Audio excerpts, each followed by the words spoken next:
Y ahora, un mensaje de bendición con el pastor Víctor Manuel Buitrago. Conocer al Cristo resucitado. En 2 Corintios 5:16, cuando Pablo dice: de manera que nosotros de aquí en adelante a nadie conocemos según la carne, y aun si a Cristo conocimos según la carne, ya no lo conocemos así. El apóstol Pablo está expresando una transformación profunda en la perspectiva espiritual de los creyentes, basada en la nueva realidad inaugurada por la obra de Cristo Jesús. Hay un contexto para este significado. Vamos a tratar de mirarlo. Primero, conocer según la carne.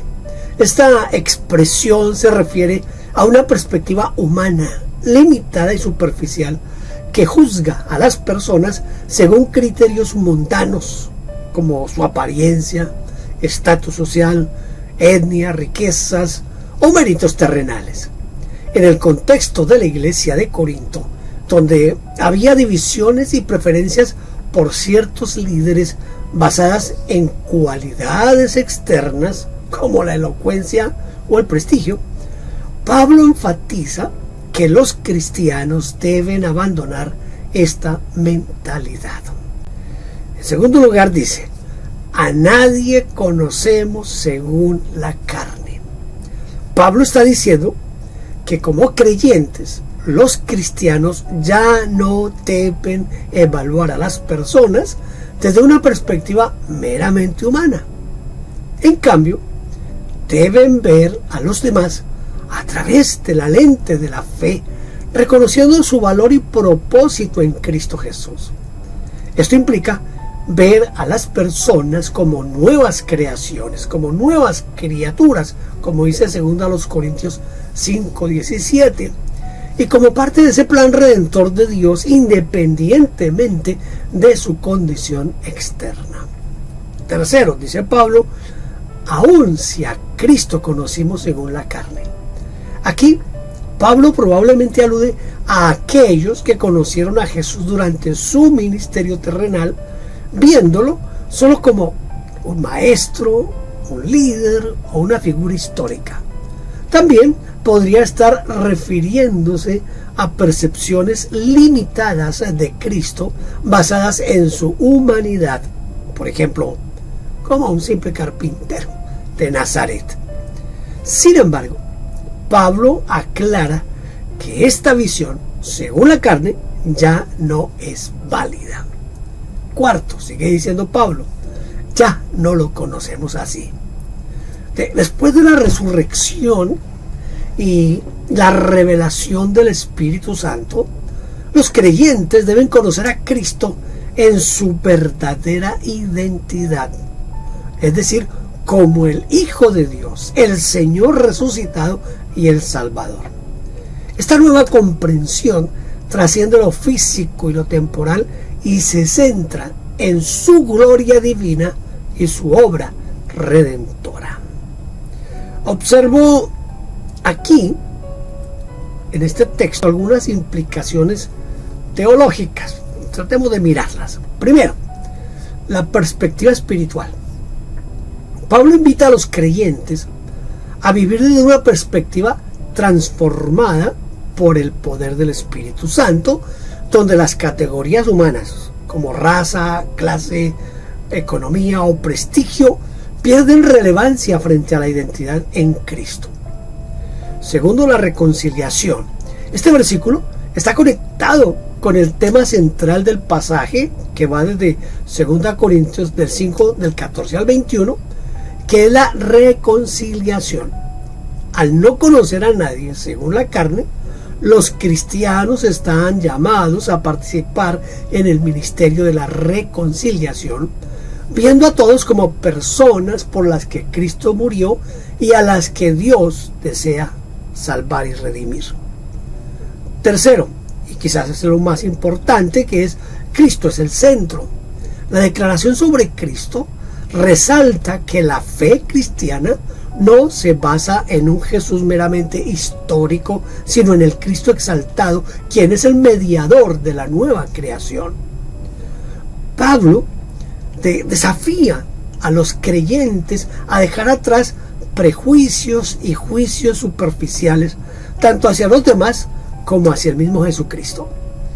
En la vida práctica, esto significa tratar a los demás con el amor y la dignidad que provienen de su identidad en Cristo y adorar a Jesús no solo como una figura histórica, sino como el Señor, vivo, glorioso, resucitado. En resumen, Pablo está diciendo que la fe en Cristo transforma la forma en que vemos a las personas y al mismo Señor Jesucristo, pasando de una visión mundana a una visión espiritual centrada en la obra redentora de Dios. Sin embargo, lo que me trajo a mí a esta reflexión hoy es el énfasis que hace el apóstol Pablo en la segunda de los Corintios 5:16, que parece estar especialmente centrado en la percepción transformada de Cristo más allá de la visión meramente humana o según la carne, como dice Pablo. Limitarse a ver a Jesús como el hombre histórico, el que caminó por las calles polvorientas de Nazaret, de Jerusalén, de Israel, es quedarse con la perspectiva incompleta y empobrecida de quien es el Señor Jesucristo en realidad, el Cristo glorioso resucitado. Déjeme tratar de profundizar un poco en este punto. Mire, primero, si pensamos en Cristo según la carne, conocer a Cristo solo como el Jesús histórico, el maestro, el predicador itinerante, el hombre de sandalias, esa es una visión limitada. Aunque Jesús vivió una vida humana plena, su identidad no se agota en esa dimensión terrenal. No, para algunos, incluidos los discípulos que caminaron con él, la tentación pudo haber sido aferrarse a esa imagen de Cristo, a memorias de haberlo visto y haber caminado con él hombro a hombro. Pero Pablo, quien nunca conoció a Jesús en su ministerio terrenal, enfatiza que esa no es la forma de relacionarse con Cristo ahora. Segundo, el Cristo resucitado y glorioso. A Pablo, a través de su encuentro con el Cristo resucitado en el camino de Damasco, usted puede leer eso en Hechos capítulo 9, experimentó a Jesús en su gloria divina. Este Cristo es el Señor exaltado, el que venció la muerte y está sentado a la diestra de Dios. Esta perspectiva no solo es más rica, sino que es la base de la fe cristiana. Cristo no es solo un recuerdo histórico, sino una realidad viva y transformadora. Aferrarse solo al Cristo de sandalias limita nuestra relación con Él, porque no reconoce su poder actual, su presencia espiritual y su papel como mediador entre nosotros y Dios, o entre Dios y nosotros. Tercero, las implicaciones para la relación con Cristo y con Dios. Mire, mantener una visión limitada de Cristo puede reducir la fe a una admiración nostálgica por un personaje del pasado, en lugar de una relación viva con el Señor resucitado, el Señor glorioso. Pablo en este pasaje está invitando a los creyentes a experimentar a Cristo en su plenitud, como el que transforma vidas, el que reconcilia a la humanidad con Dios y nos hace nuevas criaturas. Si alguno está en Cristo, nueva criatura es. Esta relación dinámica con el Cristo glorioso, el Cristo resucitado, nos conecta directamente con el propósito eterno de Dios. Cuarto, una aplicación práctica. Mire, ver a Cristo solo como una figura histórica puede llevar a una fe estancada que no transforma ni empodera. En cambio, vivir con la perspectiva del Cristo resucitado nos impulsa a una relación activa guiada por el Espíritu Santo que impacta como en la manera en que vivimos, en la manera como vemos a los demás y cómo participamos en la gran comisión que es la parte que Dios quiere que hagamos en el mundo. Tiene que haber una conexión con los demás. El enfoque principal de mi reflexión está en Cristo. Vale la pena notar que la primera parte del versículo, a nadie conocemos según la carne, también sugiere que esta nueva perspectiva se extiende a cómo vemos a los demás. Si no reducimos a Cristo a una figura meramente humana, tampoco deberíamos reducir a las personas a sus características externas o terrenales. Este punto es clave. El fundamento de esta transformación en nuestra percepción comienza con cómo vemos a Cristo. Si lo vemos como el Señor glorioso, el Señor resucitado, nuestra relación con Él y con Dios se profundiza, y esto a su vez transforma cómo vemos y cómo tratamos a los demás. Pablo está diciendo que la fe cristiana no se trata de aferrarse a una imagen limitada del Señor Jesús como una figura del pasado, sino de vivir en comunión con el Cristo resucitado, el Cristo glorioso, cuya gloria y poder trascienden las limitaciones humanas. Quedarse con el Cristo de sandalias empobrece nuestra fe y nuestra relación con Dios, mientras que abrazar al Cristo resucitado, al Cristo glorioso, nos abre a la plenitud de su obra redentora. Quiero tocar aquí un punto crítico, tanto teológico como práctico, sobre la naturaleza de la fe cristiana y la identidad de Cristo.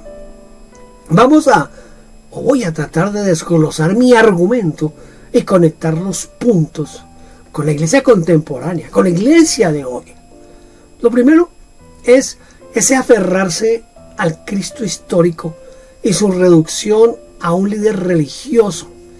Limitarse a ver a Jesús como un mero Cristo histórico, un maestro, un profeta, un líder carismático, lo coloca en el mismo nivel que otras figuras religiosas como Mahoma, como Buda o Lao Tse.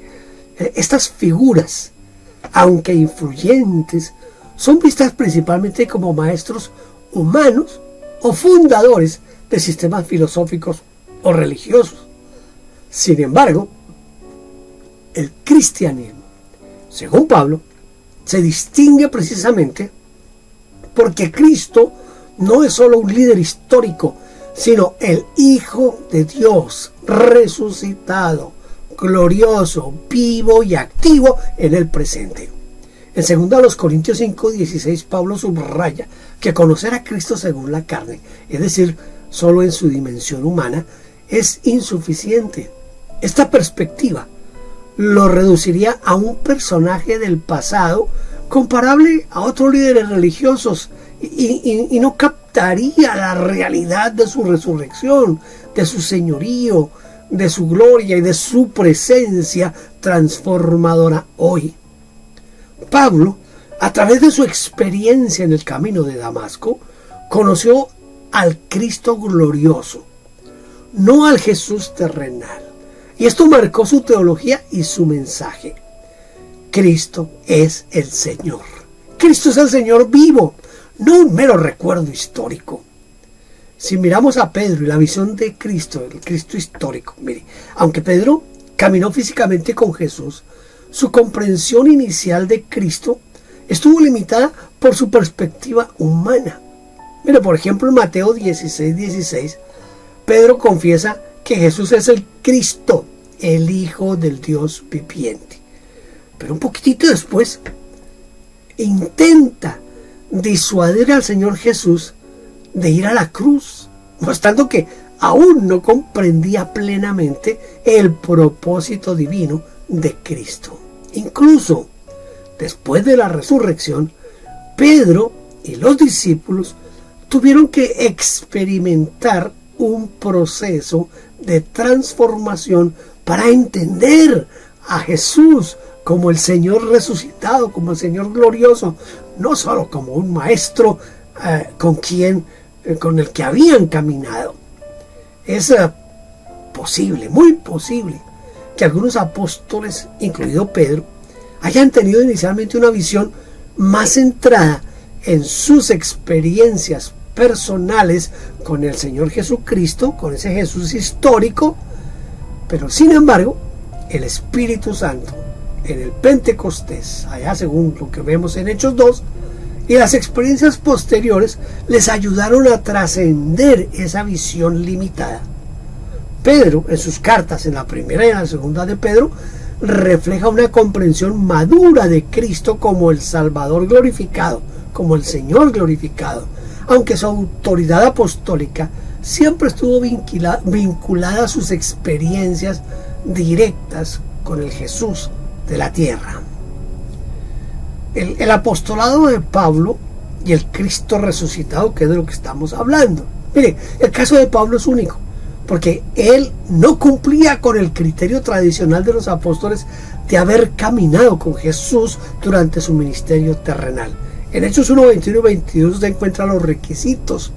Esto pudo haber generado dudas sobre su apostolado entre algunos cristianos, especialmente aquellos que valoraban la experiencia directa con el Jesús histórico.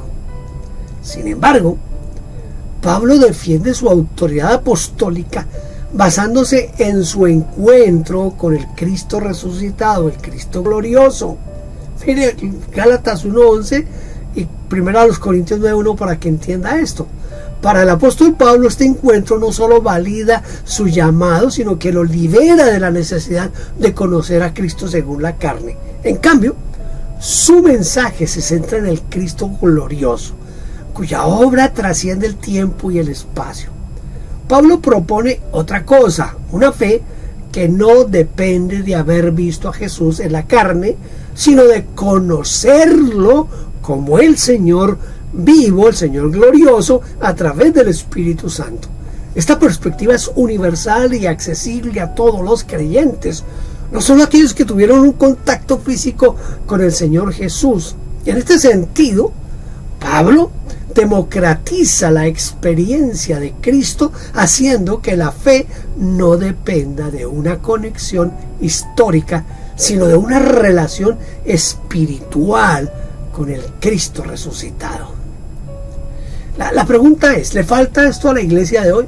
Espero no sonar súper espiritual o algo así, pero creo que a la iglesia de hoy le falta ver y experimentar al Cristo glorioso, al Cristo resucitado. Hay varios aspectos en los que la iglesia moderna podría estar cayendo en la trampa de conocer a Cristo según la carne. Mire, esa reducción de Cristo a una figura histórica o moral. Miren, en algunos círculos Jesús es presentado principalmente como un ejemplo ético, un maestro de amor, una figura cultural, en lugar de como el Señor resucitado, el Cristo glorioso que transforma vidas. Esto puede asemejarlo a otros líderes religiosos, como mencioné un poquito atrás, ¿verdad? Y esto diluye la singularidad del cristianismo. Mira, la falta de énfasis en la resurrección. La iglesia de hoy no hace ese énfasis. En ciertas iglesias el enfoque está más en las enseñanzas o los milagros de Jesús durante su vida terrenal que en la realidad de su resurrección y su presencia activa hoy. Sin la resurrección, como dice Pablo en 1 Corintios 5, 15 y 17, él dice: vuestra fe es vana, aún estáis en vuestros pecados. La resurrección es el fundamento de la fe cristiana, y una iglesia que no la proclama con poder puede quedarse atrapada en una visión limitada. Hay una nostalgia religiosa en algunas comunidades cristianas y que pueden aferrarse a tradiciones rituales o imágenes de un Cristo de sandalias que evocan una conexión emocional, pero que no necesariamente fomentan una relación viva con el Cristo resucitado, con el Cristo glorioso. Esto puede llevar a una fe estática, más enfocada en el pasado que en la acción transformadora del Espíritu Santo en el presente. Hay una falta de experiencia personal con el Cristo vivo. Mire, la iglesia de hoy a veces se centra en estructuras, programas, debates teológicos, pero puede descuidar el llamado a que cada creyente experimente a Cristo como una realidad viva. Pablo no solo predicaba sobre Cristo, sino que vivía en comunión con Él. En Gálatas 2:20, él dice: vivo, pero no yo, sino que Cristo vive en mí. Esta intimidad espiritual es esencial para una fe vibrante. Tiene que haber una aplicación práctica para la iglesia de hoy, ¿verdad? La iglesia contemporánea necesita recuperar la visión paulina del Cristo resucitado, que no solo es el centro de la fe, sino también la fuente de poder, de esperanza y de transformación. ¿Qué implica esto? Mire, esto implica proclamar la resurrección con audacia. La iglesia debe enfatizar que Cristo está vivo. Oiga, que Cristo está vivo, que está reinando, que está activo en el mundo, no solo como una figura del pasado. También la iglesia hoy debe fomentar una relación viva con Cristo. Los creyentes deben ser animados a conocer a Cristo a través de la oración, la adoración y la acción del Espíritu Santo, más allá de un conocimiento intelectual o histórico. También debe trascender las categorías humanas. Mire, así como Pablo enseñó, la iglesia debe evitar reducir a las personas, y a Cristo mismo también, ¿no?, a categorías mundanas, promoviendo una comunidad que refleje la nueva creación en Cristo Jesús. También la iglesia de hoy debe vivir la misión de la reconciliación. La visión del Cristo resucitado impulsa a la iglesia a participar en la obra de Dios de reconciliar al mundo consigo mismo. Dice: y todo esto es un regalo de Dios, quien nos trajo de vuelta a sí mismo por medio de Cristo, y Dios nos ha dado la tarea de reconciliar a la gente con Él, pues Dios estaba en Cristo reconciliando al mundo consigo mismo, no tomando más en cuenta el pecado de la gente. Y nos dio a nosotros el maravilloso mensaje, escuche, de reconciliación. Así que somos embajadores de Cristo. Dios hace su llamado por medio de nosotros. Hablamos en nombre de Cristo cuando les rogamos: vuelvan a Dios. Esto dice 2 Corintios 5, 18 al 20. Lo que requiere un enfoque activo y relevante en el mundo actual. Tenemos que enfocar eso. Quiero concluir entonces con lo siguiente. Pablo, al centrarse en el Cristo resucitado, en el Cristo glorioso, nos desafía a no reducir a Jesús a un líder religioso más comparable con Mahoma, Buda o Lao Tse. Su apostolado, el apostolado de Pablo, basado en un encuentro con el Cristo glorioso, nos muestra que la fe cristiana se trata de una relación viva con el Señor que trasciende el tiempo y las limitaciones humanas. La iglesia de hoy a menudo carece de esta perspectiva vibrante, quedándose atrapada en una visión nostálgica, meramente histórica de Cristo. Recuperar la centralidad de Cristo, del Cristo resucitado, del Cristo glorioso, es clave para revitalizar la fe y la misión de la iglesia en el mundo actual. Yo creo que el apóstol Pablo se gloriaba de no haber conocido a Jesús personalmente, en la carne. ¿Por qué razón?